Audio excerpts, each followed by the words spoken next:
आप सभी को सादर जय जिनेंद्र। आप देख रहे हैं आपका अपना लोकप्रिय यूट्यूब शांतिनाथ चैनल। परंपराचार्य गुरुवे नमः। सकल कलश विध्वंसिकम श्री श्याम परिवर्धिकम धर्म संबंधिकम बब जीव मनापिति बोधिकारकम इदम शास्त्रम श्री सिद्ध चक्र महामंडल विधान नामधेयम अस्य मूल ग्रंथ कर्तारा श्री सर्वज्ञ देवा तदोत्तर ग्रंथ कर्तारा श्री गणधर देवा प्रति गणधर देवा तेषां वचनानुसार श्री कविवर संतलाल जी व्रजतम मंगलम भगवान वीरो मंगलम गौतमो गणी मंगलम कुंद कुंदाद्यो जैन धर्मोस्तु मंगलम सर्व मंगल मांगल्यम सर्व कल्याण कारिकम प्रधानम सर्वधर्माणाम जैनम जयतु शासिनम जैनम जयतु शासिनम जैनम जयतु शासिनम। महामंत्र बोलेंगे, एक पद हम और एक पद उसी पद को आप दोहराएंगे। नमो अरिहंताणम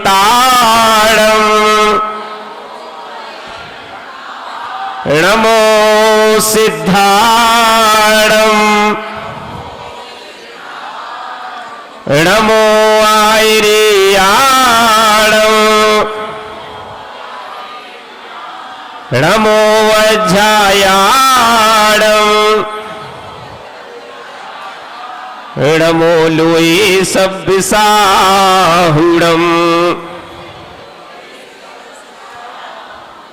श्रोतारा सावधानतया श्रवन्तु।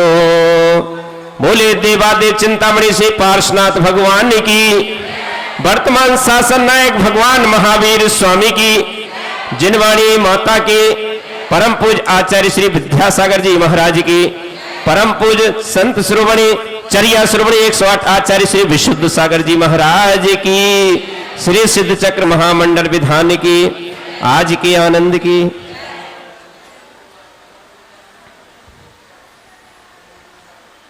यहां पर मंगलाचरण चल रहा था। 2-3 बहनें बातों में बड़ी निमग्न थी। पता नहीं कि ये कह रही थी खाजा बने थे तुम्हारे यहाँ के नहीं बने थे।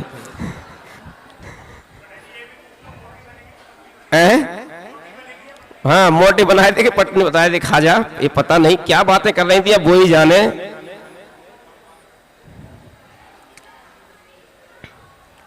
आज चौथा दिन है, 8, 16, 32, 64।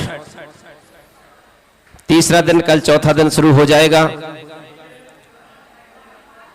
ऐसे हमारे तो 1, 2, 3, 4, 8 दिन के लिए सिद्ध चक्र विधान कर रहे हैं, उसमें भगवान का गुणानुवाद कर रहे हैं।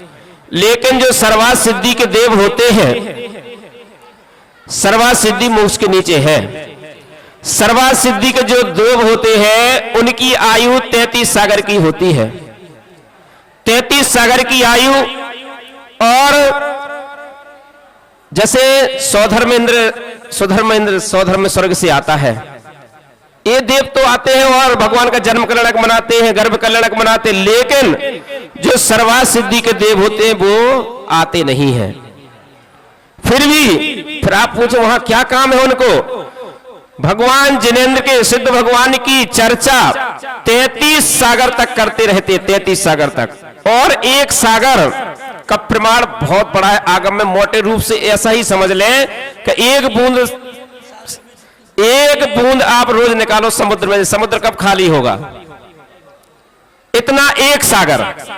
ऐसे ऐसे 33 सागर तक की आयु उस सर्वात सिद्धि के देवों की होती है। और वहां पर भगवान जिनेंद्र के गुणों की चर्चा करते रहते हैं। और जो चर्चा एक बार कर लेते हैं उस चर्चा को दोबारा नहीं करते, पूरे 33 सागर निकल जाते हैं, लेकिन भगवान के गुण पूरे नहीं होते। ऐसे प्रभु की आराधना कर रहे हैं हम बड़ी मुश्किल से।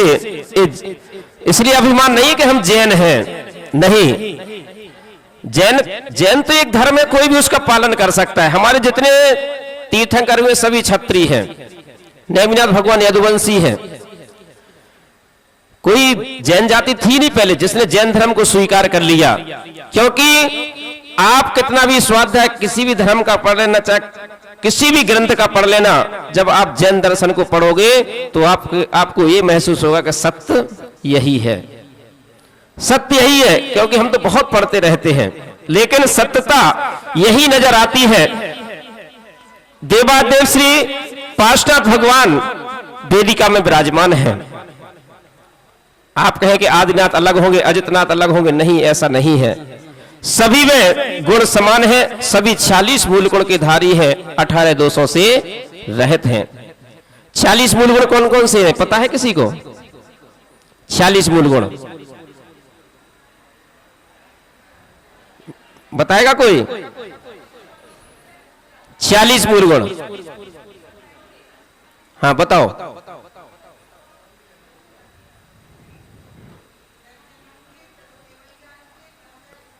अच्छी तरह से बताओ, सब लोग सुने, कोई घबराने की बात नहीं है। 10 जन्म के, 10 केवल ज्ञान के, हाँ 14 देवकृत, कितने हो गए? 34, हाँ 8 प्रातिहार, 4 अनंत चतुष्टय। इस बहुत सुंदर है, बहन जी के लिए जोरदार तालियां। ये भगवान के 46 मूल गुण होते हैं।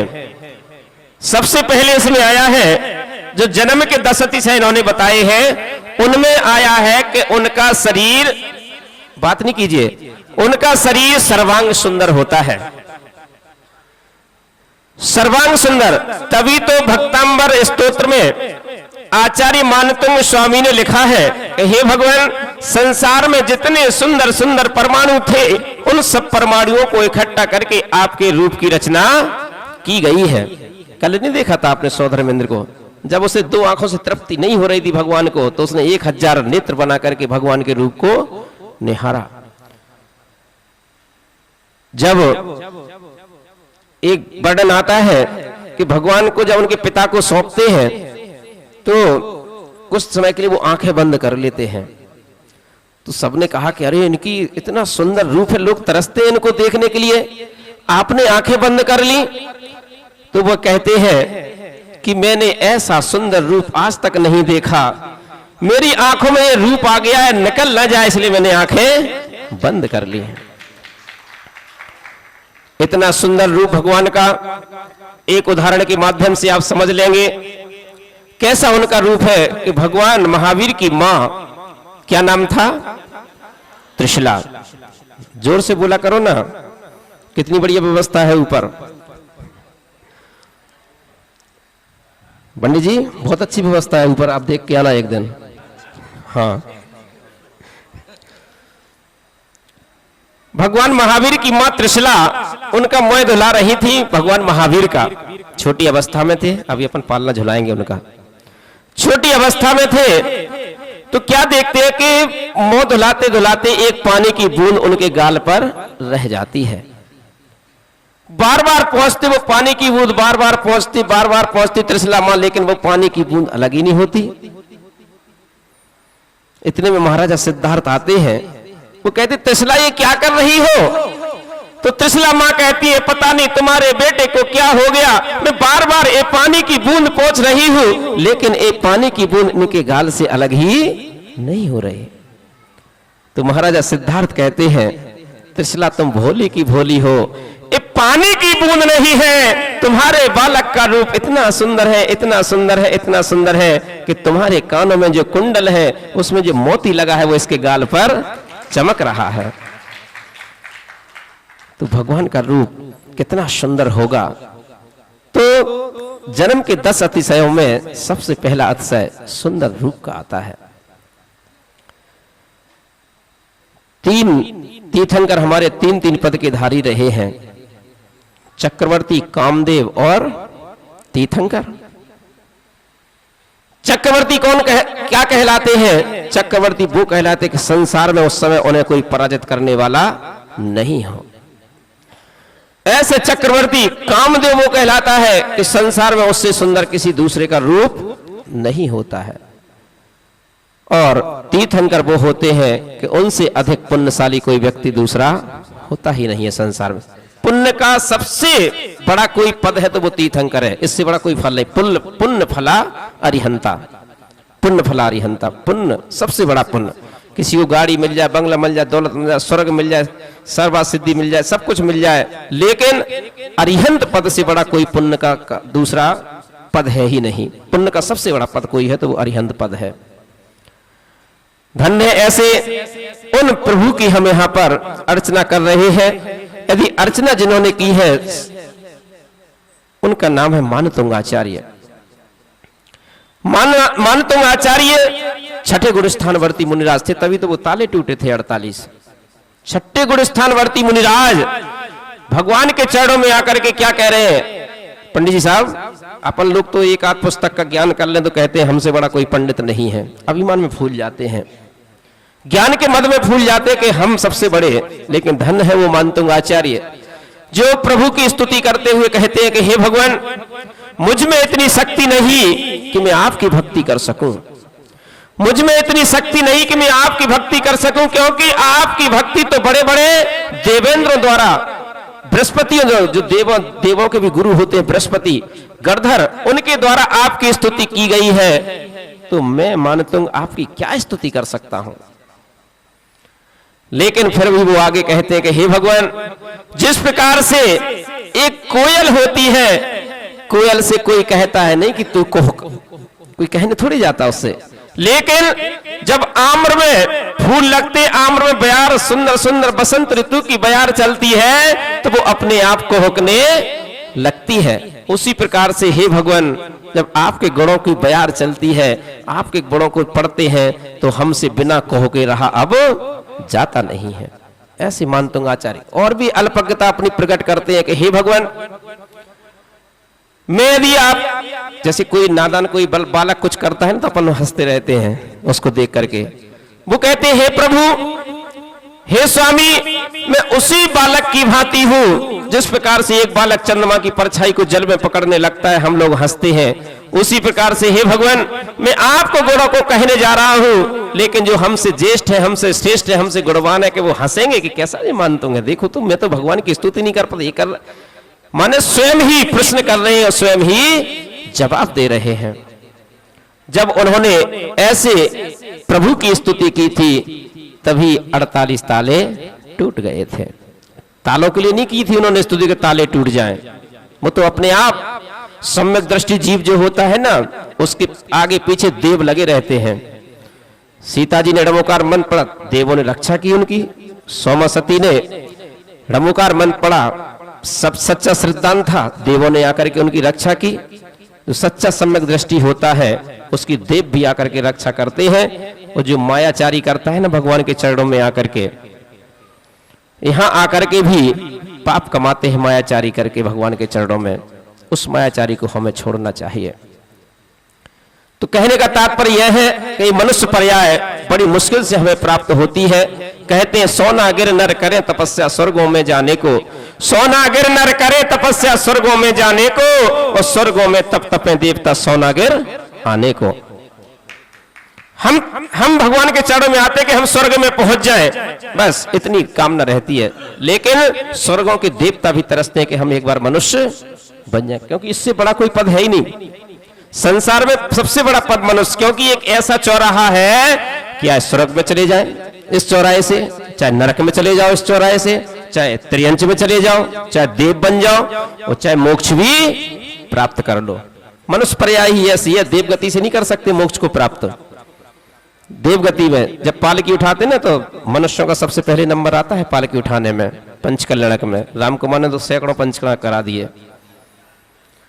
किसको अधिकार मिलता है? मनुष्यों को, क्योंकि संयम को धारण सिर्फ मनुष्य ही कर सकते हैं। ऐसा चिंतामणि रत्न आप सबकी मिला है। छोटी सी आयु है, पहले तो सागरों में हुआ करती थी आयु, लाखों वर्ष हुआ करती थी, धीरे धीरे घटते घटते 50, 60, 70 वर्ष आयु रह गई है। इसमें क्या हमको कसाय करना है, क्या पाप करना है, क्या अभिमान करना है, क्या मायाचारी करना है। ऐसा दुर्लभ लई ज्यों चिंतामणि त्यों पर्याय लई त्रिस्तरी। जिस प्रकार से चिंतामणि रत्न बड़ी दुर्लभता से प्राप्त होता है, उसी प्रकार से मनुष्य पर्याय भी बड़ी मुश्किल से प्राप्त होती है। किसी ने चिंतामणि रत्न देखा है क्या? नहीं देखा। हमारे टोनी भैया कह रहे हैं हमने नहीं देखा। कैसे नहीं देखा है? मुझे तो चिंतामणि रत्न ही रत्न दिख रहे हैं यहाँ। ये मनुष्य पर्याय जो है, एक देखिए, एक लकड़हारा था, एक लकड़हारा था, वो जंगल में जाता है। लकड़हारे का काम क्या होता है? लकड़ियां जंगल से लाना, बाजार में उनको बेचना, अपने परिवार का पालन पोषण करना। वो जंगल में जाता है लकड़ियां लेने के लिए, लकड़ियां चुनते चुनते चुनते और समुद्र के किनारे पहुंच जाता है। वहां क्या देखता है कि एक बड़ा अच्छा चमकीला पत्थर उसको मिलता है। उस पत्थर को बार बार टकटकी लगा करके निहारता है कि ऐसा पत्थर तो मैंने आज तक नहीं देखा। देख ही रहा था गौर से, और वो मन में विचार करता है कि बहुत थक गया हूं, मुझको तो भूख लगाई है, यदि खाना मिल जाता तो बहुत अच्छा होता। सुंदर उसके सामने थाली आ जाती है जिसमें सब कुछ 56 प्रकार के व्यंजन मैं चमचम के रखे थे।